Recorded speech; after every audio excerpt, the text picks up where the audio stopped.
You know, when you get back from a holy wedding, you feel pumped up, right? There's like a certain vibe. And therefore, I think there's nothing more appropriate to go into today than the idea that Moshiach is going to teach the world about purity. He's going to teach the world about purity, which is something that generally the world, purity is a code for purity of making a bond in a pure way. And generally the way the world tells us is that you can do anything you want, do what you want, go where you want to go, basically anything goes. And Moshiach is going to have this quality of being tuned in to the sensitive topic of family purity, of coming together in a holy way, in the right way, in a good way. And all the blessing of the world comes down through that purity. And one of the greatest symbols of purity in the Torah is who? Who knows what the symbol of purity from the Torah, who is able to achieve that status called the righteous one, the tzaddik? Yosef HaTzaddik. Now Yosef HaTzaddik, Joseph is the one that, anyone know the story? Joseph, he's sold by his brothers, Oivei. He's put into the pit. We're coming up to that in the parashas. He's put in the pit.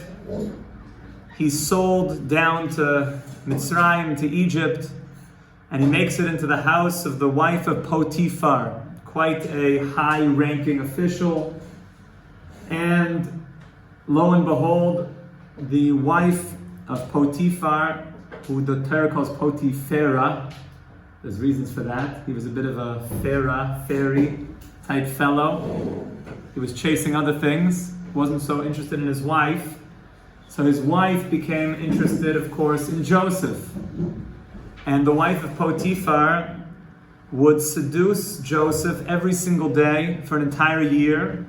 It says that she would change her clothes many times throughout the day, new fancy outfits, just to catch the eye of Yosef, to catch the eye of Joseph, and to seduce him. And Yosef HaTzaddik had this power of holding back, of not succumbing to that temptation, of being able to keep himself holy. And there was one fateful day where everybody was out. They were out at some idol worship festival, and the place was totally empty, and she gave it everything she had. She couldn't stand the fact that he was not falling for her, and she couldn't stand the fact that he was able to withstand that sexual temptation. So she gave everything she had, so to speak, and she was able to actually get him into the bedroom. And the last second before, similar to the Sota woman that we spoke about, the last second before he stumbled in that area, he withheld himself, he girded himself, and he got up and he ran out. And the Torah teaches us, do you know what he saw right before he succumbed to that challenge? What was the image? What did he see that saved him? He saw the Mus Yumka Shel Aviv. He saw the vision of his father. He saw his father's face, and that saved him. Now, there's many explanations of why he saw his father's face. One explanation is that who is Yosef's father? Yaakov. And excuse me, who was his Rebbe? His Rebbe was his father. So it means that he saw the face of his Rebbe. And he saw the face of his Rebbe, and all of a sudden he got like, if some guy would be doing something, and all of a sudden like Rabbi Rasman's face, just like, sorry Rebbe, I won't do it. Baruch Hashem, that's good. You want that. That's why it's nice seeing all the Rebbe pictures all around, like Rabbi Elsand is like, right there, just so you thought nobody was looking. Rabbi Elsand is on all the walls. Oh my goodness, I thought right? Always looking. So, one explanation is that yes, that Yosef saw the face of his father who was his Rebbe. And when you see that image of your Rebbe, I was one time speaking to the Lul of a Rebbe, and I remember he just said to me, I was with him, we were in Yechidus by ourselves in his room here in the old city, and he looked me in the eyes, and he just said, remember my face. And I was like, oh my goodness, this is so deep, this is so crazy. And it like blazed into me. He's got like this face, these like big eyes, it's just like, stay with you. So, you remember these things, and they come to you and they save you. The tzaddikim, the righteous people, can come to you in different places and different times, in your dreams also. And they could save you, they could protect you, they could come and they can speak on your behalf. So when you see that face, that's why it's a big thing. When you go to tzaddikim, look at their face. That's why you can't wear your mask all the time, because you won't be able to see the face. You have to be able to see the face. FaceTime, real FaceTime, actual face. Very, very important to be able to see manish. And there's something on the panim, there's something on the face that corresponds to the panim, the inside. To see the face and to be able to see that. And right when a person is about to, God forbid, fall, he can see that face and it could save him. Another explanation is that when it says that he saw the face of his father, this is so beautiful. It says that he saw, do you know who Yosef looked like? He looked like his father. Elu told us Yosef, he looked like his father. He had the visage of his father. That's why one of the questions that we're going to have to ask, which is when the brothers came down to Egypt, they didn't know, because remember Yosef, they didn't recognize Yosef, right? But it says that Yosef looked like his father, Yaakov. So when Yosef went down, he was young, he didn't have a beard. So Rashi said they didn't recognize him because he had a beard. So now he looked more like his father with a beard. Okay, we'll have to talk about that as we get closer. He looked like his father. Now he put on a beard, so he really looked like Yaakov. So what does it mean that he saw his father's face, like when he was with the woman and he was about to... So one explanation is, he saw himself as a father. And that stopped him from doing it. You know, sometimes in your life, you realize, I could do stuff now, because I'm just like, I'm a regular dude. I'm a free agent. I'm a bacher. I can do my own thing. And then sometimes you go into a situation and you see yourself of what you'll look like when you're a father. And you think to yourself, is this befitting of me as a father? What will my children say? Because when you get up to heaven after 120 years, they're going to see everything. Your kids will see the whole tape.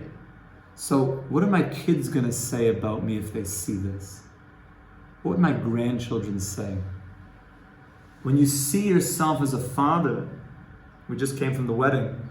Sometimes a person goes to a wedding, they see themselves as a chassan. They see the canopy and they're like, I see myself under the canopy. So is the person that's going to be under that canopy with all the family and all the friends and all the loved ones and all the music and all the energy just being focused on you, is that the kind of person that's befitting of doing something like this? Of doing X, Y, and Z, of looking at X, Y, and Z, of doing something maybe that's not so moral. Yosef saw his father, he saw himself as a father. And that did something to shake him. And because he was able to do that and see that vision, he was able to hold back, specifically in that area of purity, and he gained the title of tzaddik for all eternity. And that's why he's called the Moshiach ben Yosef. And the Moshiach ben Yosef is the one who is going to give purity to the world, is going to restore family purity, is going to restore the right approach to how we use that organ. Because that place in a person, if it's not used properly, is the number one thing that leads to depression. Any person is really like down in the dumps, it's because something's going on with that spot, with that area. You say, Rabbi, what's the connection between using that area, that organ, that sexual organ, and my happiness and my well-being? There's a very simple answer. And it is that area has all the life force of the person. And when the life force of the person is directed in a way where it's going to have continued blessing, where it's going to be fruitful and multiply. I had a bris yesterday, the baby's name is Ephraim. Yehuda's boy is Ephraim. Ephraim means fruitful and multiplying, where there's going to be fruit, and there's going to be multiplication, and there's going to be that seed gets planted and it becomes something, that it means all my potential actually became actualized. It went to something that's going to have continued well-being. Make sense? But if a person takes that energy and he puts it into something that's just going nowhere, and it has no continuity, and it's not going to build anything, and it's just going to be wasted and spilled and, God forbid, not build something, then deep inside the person he feels like all of my potential, all this goodness that I have that could have built something great, completely just went into the trash.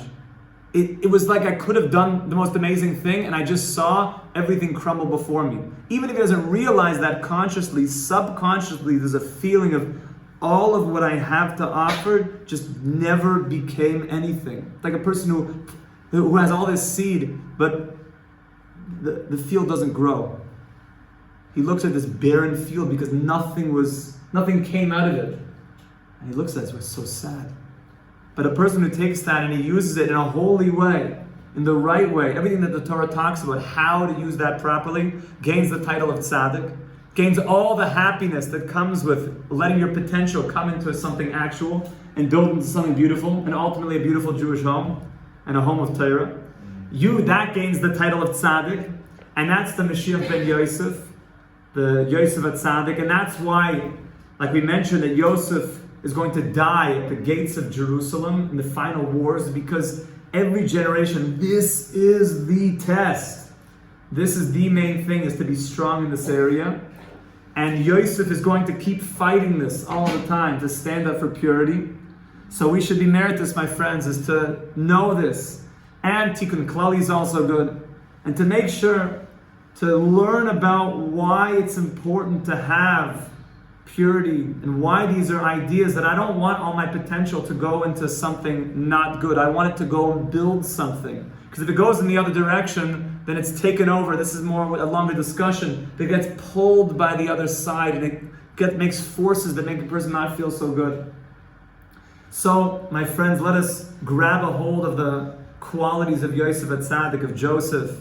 Let's be like, they say, like, be like Mike. Remember that back in the day? Be like Mike, be like Joe, be like Yosef, be like Joe. Make the shirts, boys. I'll take a royalty from it. Be like Yosef, Yossel. That's right, Ella. Get Ella involved in this one. Be like Joe.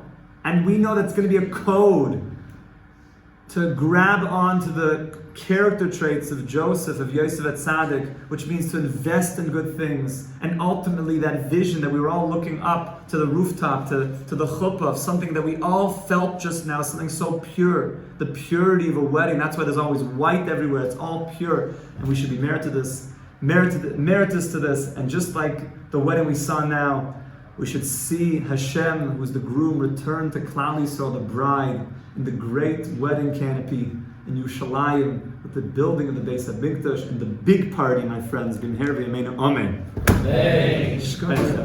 Have a wonderful afternoon.